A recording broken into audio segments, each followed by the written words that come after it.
Welcome to the deep dive. Today we're diving into something pretty wild, the link between our physical experiences and how we wrap our heads around abstract concepts. Yeah, it's really cool. We've got a ton of research papers and book excerpts here, all about cognition, language, and this thing called conceptual metaphors.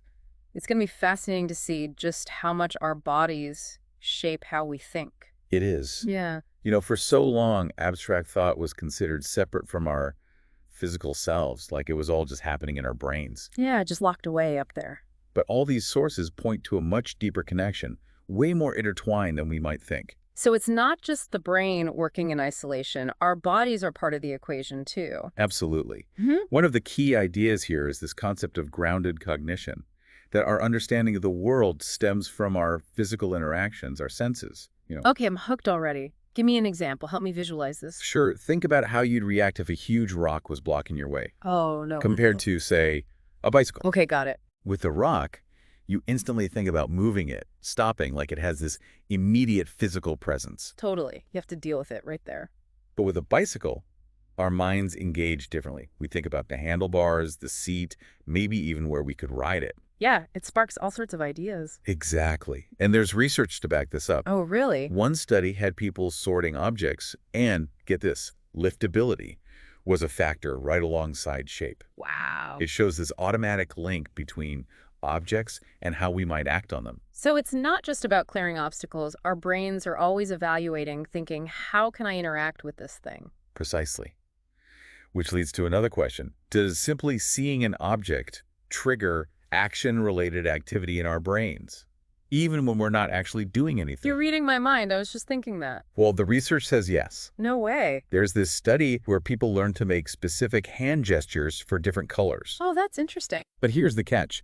This connection only became clear when they focused on what the object was, not just the color. So if they saw a red apple, they'd automatically make the apple gesture even though they were supposed to be thinking about the color red. Exactly. Wow. This highlights how our brains work on these two levels. The knowing how level, where we automatically use visual input and object knowledge for simple actions. Like instinct almost. And then there's the knowing what for level, where we factor in the object's function, our goals, the context for more complex interactions. It's like our brains are constantly calculating possibilities. Amazing. Right. So going back to that bicycle, our knowing what for level understands the parts and purpose of the bike, which leads to a richer interaction than just move it.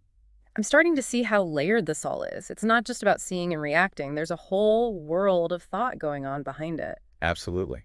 And this grounding in our physical experiences goes even further, influencing how we understand words, especially nouns that represent objects. So you're saying even just hearing the word car can trigger these action possibilities? Precisely. Think about it. You hear car, and your mind probably goes to driving, parking, maybe even road trips, depending on the context. It's true. So many possibilities. The sources call these affordances, the potential actions an object offers.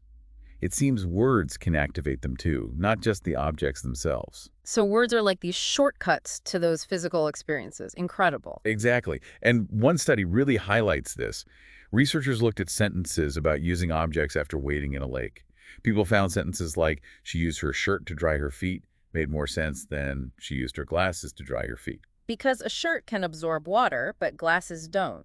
Our brains are making those connections instantly. That's right. And this emphasizes that this grounding isn't just about shape or size.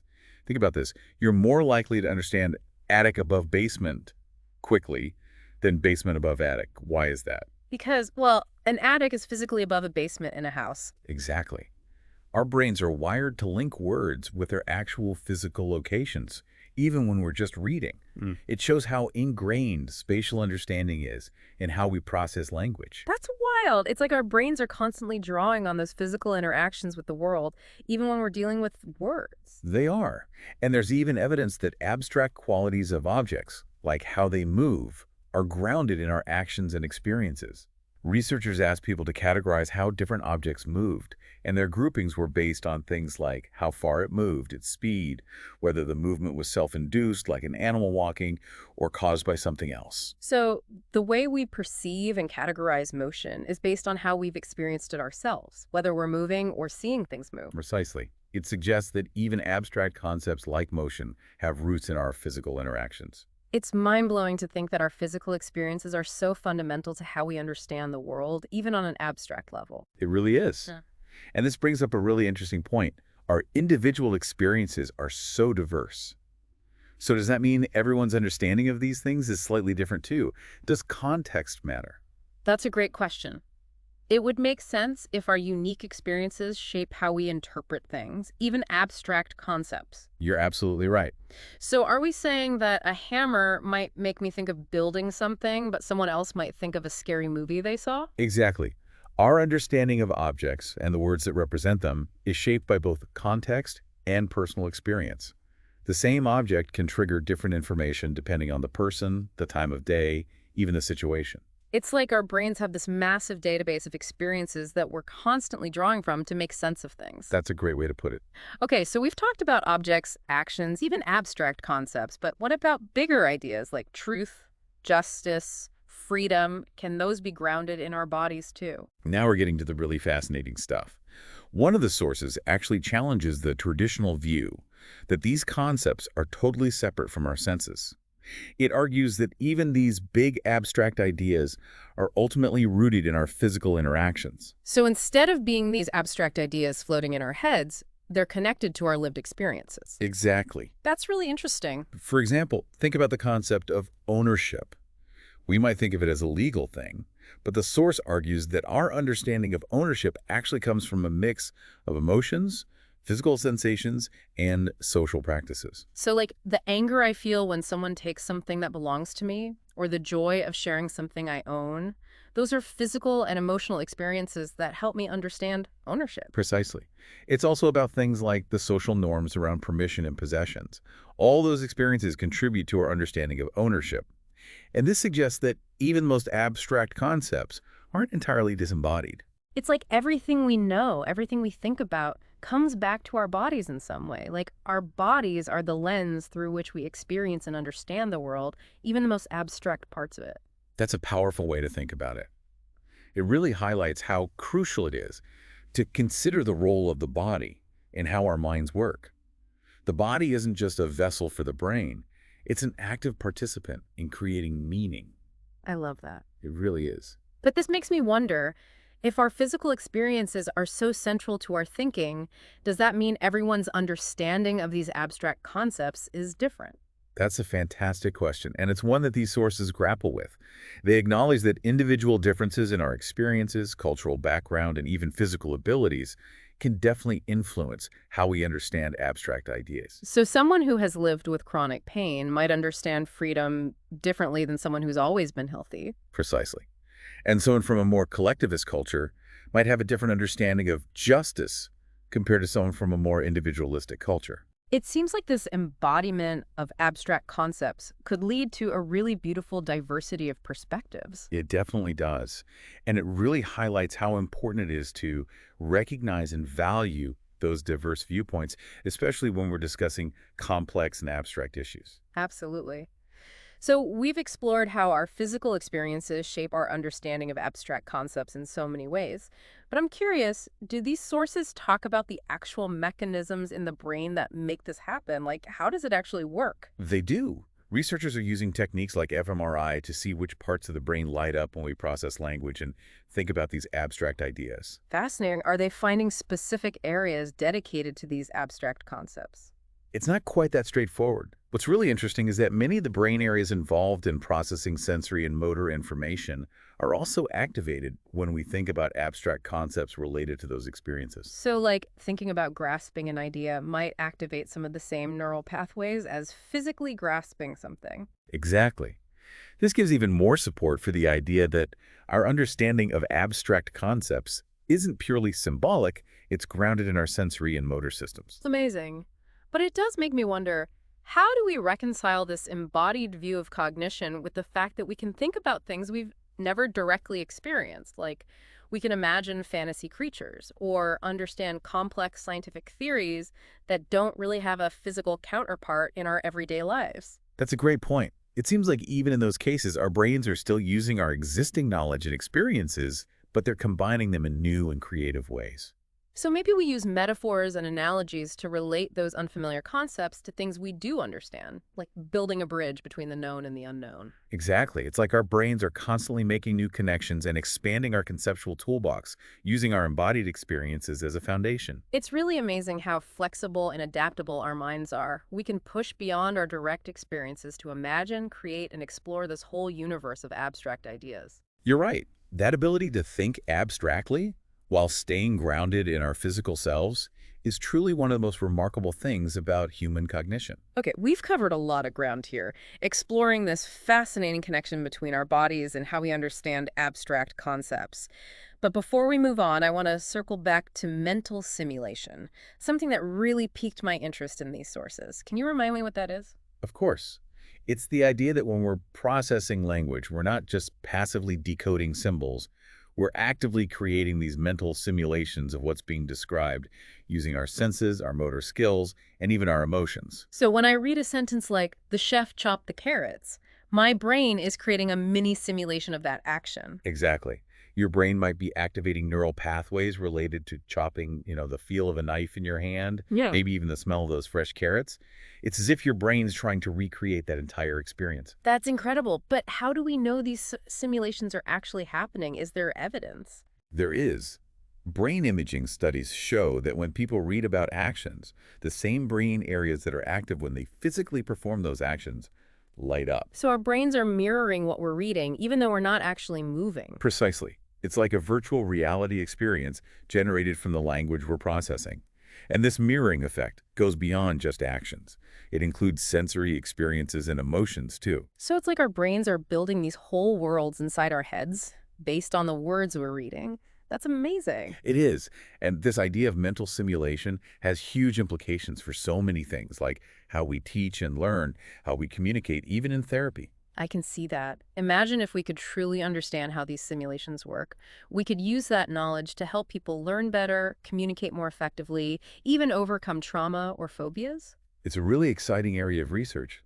It has the potential to completely change how we think about the mind and how it interacts with the world around us. It sounds like it. Okay, so to recap, it seems our bodies aren't just vehicles for our minds, they're active partners in how we create meaning.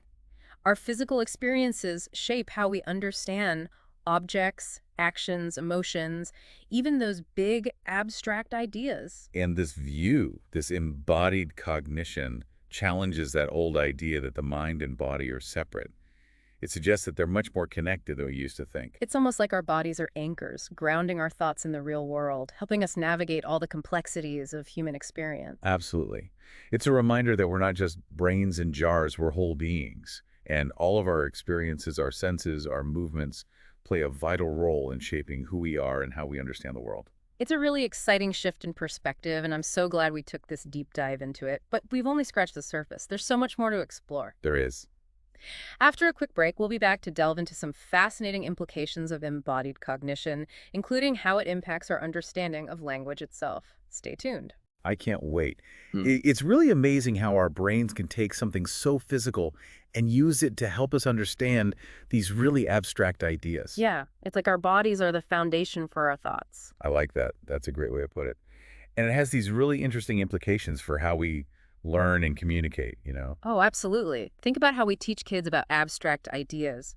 We use physical objects, movements, stories. We make those abstract ideas real and tangible. Right. And what's fascinating is that these sources suggest that approach isn't just for kids. It's fundamental to how our brains are wired, like it's how we're designed to learn. So even as adults, using physical metaphors and connecting those abstract ideas to sensory experiences can help us understand things better, learn more effectively. Exactly. It's all about tapping into that power of embodied cognition. Okay, so we've talked about how our physical experiences shape our understanding of objects, actions, and even those big abstract concepts. But do these sources talk about emotions? Like, how does embodiment influence our understanding of emotions? Especially like negative emotions? That's a really interesting area of research, and it seems that the way we experience those emotions, like disgust, anger, or guilt, is deeply connected to our physical sensations. Yeah, I can definitely see that. Like when I feel disgusted by something, I physically recoil, like I want to get away from it. Exactly. And it goes beyond just feeling those emotions.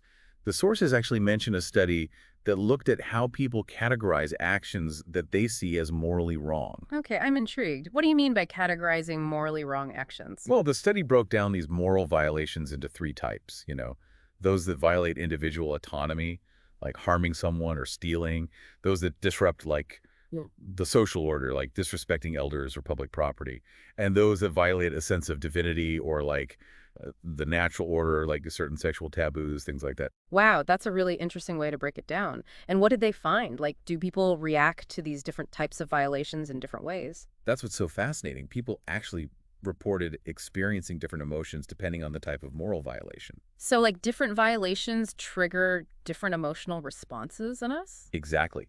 Violations of autonomy often led to feelings of anger, while actions against the community triggered more contempt, and those against divinity tended to elicit disgust. So it's not just this general feeling of this is wrong. Our bodies are actually reacting in very specific ways depending on what kind of violation it is. That's right. And those different emotions then shape our moral judgments and behaviors. Like, disgust might make us avoid certain actions or people, while anger might fuel a desire for punishment. So it's like our bodies are giving us this intuitive sense of right and wrong, guiding our moral decision making. That's one way to look at it.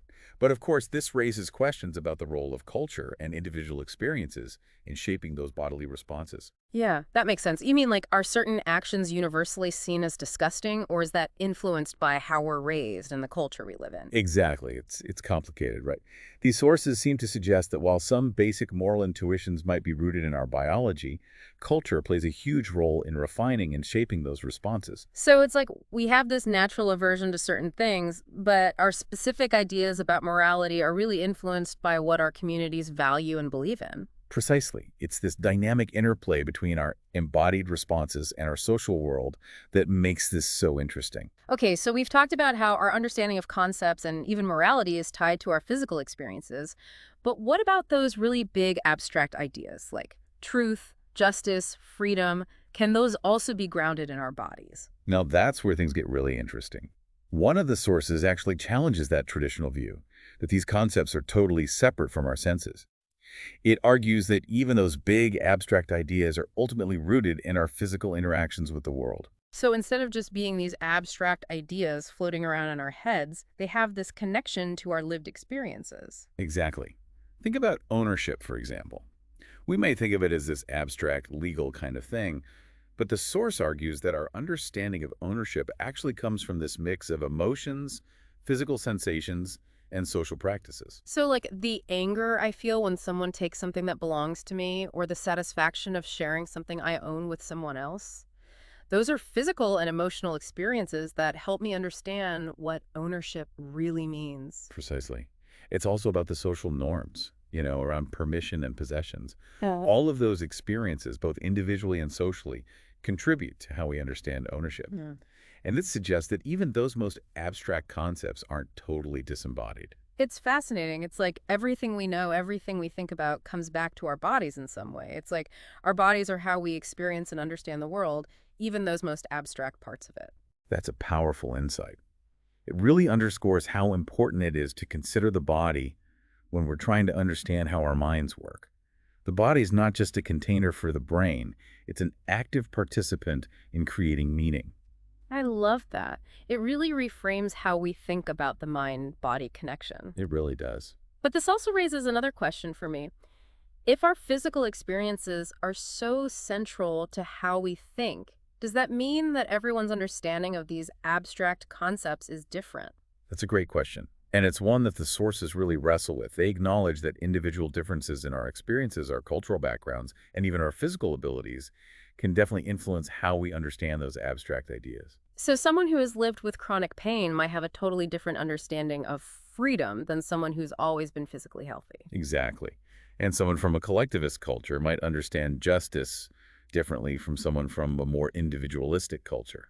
It's like this embodiment of abstract concepts could lead to this really beautiful diversity of perspectives. It definitely does. And it highlights how important it is to recognize and value those diverse viewpoints, especially when we're talking about complex, abstract issues. Absolutely. Okay, so we've explored how our physical experiences shape how we understand abstract concepts in so many different ways. But I'm curious, do these sources say anything about how it actually happens in the brain? Like what are the mechanisms at play? They do. Researchers are actually using brain imaging techniques like fMRI to study how different parts of the brain light up when we're processing language and thinking about abstract ideas. That's so cool. So are they finding like specific areas of the brain dedicated to these abstract concepts?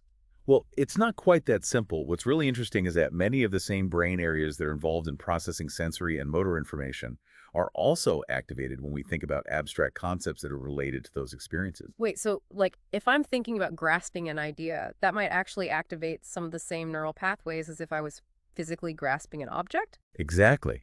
This gives us even more evidence for the idea that our understanding of these abstract concepts isn't just symbolic, it's grounded in our sensory and motor systems. That's mind-blowing.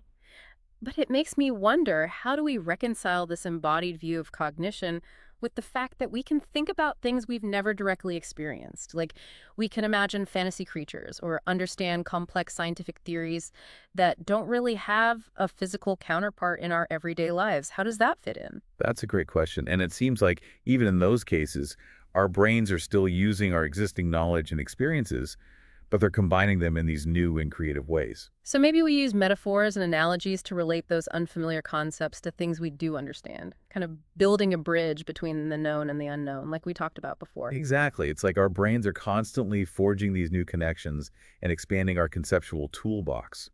And they're using our embodied experiences as that foundation to build on. It's really incredible how flexible and adaptable our minds are. We can go beyond those limitations of our direct experiences to imagine, to create, and explore this vast universe of abstract ideas. Absolutely. It's true.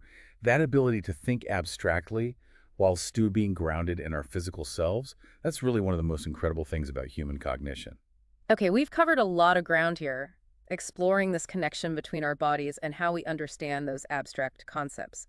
But before we wrap up, I want to touch on one more thing that I found really interesting in these sources. And that's this idea of mental simulation. Can you remind me what that's all about? Of course, it's this idea that when we're processing language, we're not just passively decoding symbols, we're actively creating mental simulations of the events that are being described, using our senses, our motor skills, and our emotions. So if I'm reading a sentence like, the chef chopped the carrots, my brain is actually creating this mini simulation of that action. That's right. Your brain might be activating neural pathways related to chopping, the feeling of a knife in your hand, maybe even the smell of those fresh carrots. It's like your brain is trying to recreate that whole experience in your mind. That's incredible. But how do we know that these mental simulations are actually happening? Is there any proof? There is. Brain imaging studies show that when people read about actions, the same brain areas that are involved in actually performing those actions light up. So even though we're not physically moving, our brains are mirroring those actions that we're reading about. Exactly. It's like this virtual reality experience that's happening inside our heads, and it's based on the language that we're processing. And that mirroring effect, it goes beyond just actions. It includes sensory experiences and emotions, too. It's like our brains are trying to build this whole world in our heads based on the words we're reading. That's a great way to put it. And this idea of mental simulation, it has these huge implications for all sorts of things like education, communication, even in things like therapy. Oh, I can see that. Imagine if we could really understand how our brains create those simulations. We could use that knowledge to help people learn more effectively, communicate in more powerful ways, maybe even overcome trauma or phobias. It's such a fascinating and exciting area of research. It has the potential to completely change how we think about the mind and how it interacts with the world. It really does sound like it. Okay, so to recap, it seems like our bodies aren't just these vehicles for our minds, they're active partners in how we create meaning. Our physical experiences really shape how we understand objects, actions, emotions, even those really big abstract ideas. And this whole view of the mind, this embodied cognition, it challenges that old idea of the mind and body being separate. It suggests they're way more connected than we used to think. It's almost like our bodies are anchors, you know? They ground our thoughts in the real world and help us navigate all those complexities of the human experience. Absolutely. And it's a great reminder that we're not just brains in jars. We're whole embodied beings. And all our experiences, our senses, our movements, they all play this vital role in shaping who we are and how we understand the world. It's such an exciting shift in perspective, and I'm so glad we took this deep dive into it together. We've only just scratched the surface. There's so much more to explore. Oh, there is. After a quick break, we'll be back to explore some more of those fascinating implications of embodied cognition, including how it affects the way we understand language itself. So stay tuned. I can't wait. Okay, so we're back and ready to keep exploring this amazing world of embodied cognition. Before the break, we were talking about how our physical experiences shape how we see the world, even those big abstract ideas. Now I'm super curious about how this all links back to language. Yeah, that's a great question. One of the sources we have actually digs into how even like the basic building blocks of language, things like grammar and syntax, are influenced by our embodied experiences. Really, so it's not just about what words mean, but how we actually put sentences together. Exactly. This source gives this really cool analysis of quantifiers. Quantifiers. Words like all, most, and some. Oh, right. Got it. And they argue that even these, seemingly abstract logical concepts are actually grounded in our physical experiences. Okay, now I need you to break that down for me. How can something like a quantifier be tied to our bodies? It seems pretty abstract. Well, think about it. We're always moving through space, right?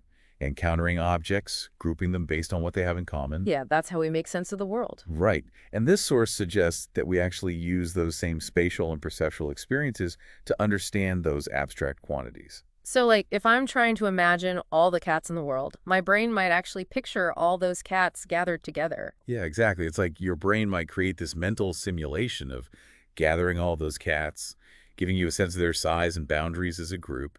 And then if you were to think about most cats versus all cats, you might mentally compare those two groups and see the difference in their boundaries. That's so cool. So it's like our brains use these spatial metaphors to represent these abstract amounts, drawing on familiar experiences to make sense of something that's hard to picture otherwise. Exactly. And it's not just limited to quantifiers. Think about prepositions like in, on, under, behind. The words we use for location. Right. Our understanding of these words is totally rooted in how we physically interact with the world. So learning to use those words is actually about learning to navigate physical spaces. That's the idea. And all of this really suggests that language isn't just some tool for communication. It's a reflection of how our minds work, how we understand the world through our bodies. So language is like an extension of our bodies, a way to share not just information, but our experiences and perspectives with each other. Exactly. And that takes us back to the idea of mental simulation. When we engage with language, we're not just passively absorbing information, we're actively creating these whole worlds in our minds, full of sensory experiences, emotions, even actions. It's like every sentence becomes this little movie playing in our heads. I like that. And those mental simulations are what let us truly connect with whoever's speaking or writing, to get not just their words, but their perspective, their embodied experience. So it's like stepping into their shoes, seeing the world through their eyes, even feeling what they feel. You got it. And that ability to share those experiences through language, it's so important for empathy, for communication, for building those real connections with other people. This whole conversation has been so mind-blowing. We started talking about how our physical experiences shape those abstract thoughts, and now we're seeing how deeply intertwined our bodies, minds, and even language are. It's really amazing, right? Embodied cognition really challenges us to rethink how we see ourselves in the world. It shows us this deep connection between our physical and mental lives, something we often forget about. It's true. It's a good reminder that we're not just brains in jars. We're whole beings, and our experiences, our senses, our movements, they all matter in shaping who we are and how we understand the world. Absolutely. And as we wrap up this deep dive, I want to encourage everyone listening to take this new awareness with them. Pay attention to how your own physical experiences are shaping your thoughts and feelings, how you interact with the world. Notice those metaphors you use, how you move your body, even the space you're in. It can all impact how you see things, even those abstract ideas. And just remember, every thought, every feeling, every action is all grounded in your body. It's the foundation for everything you are, everything you can be. Thanks for joining us on this deep dive into embodied cognition. It's been an incredible journey, and we hope it's inspired you to keep exploring this fascinating connection between your body and your mind.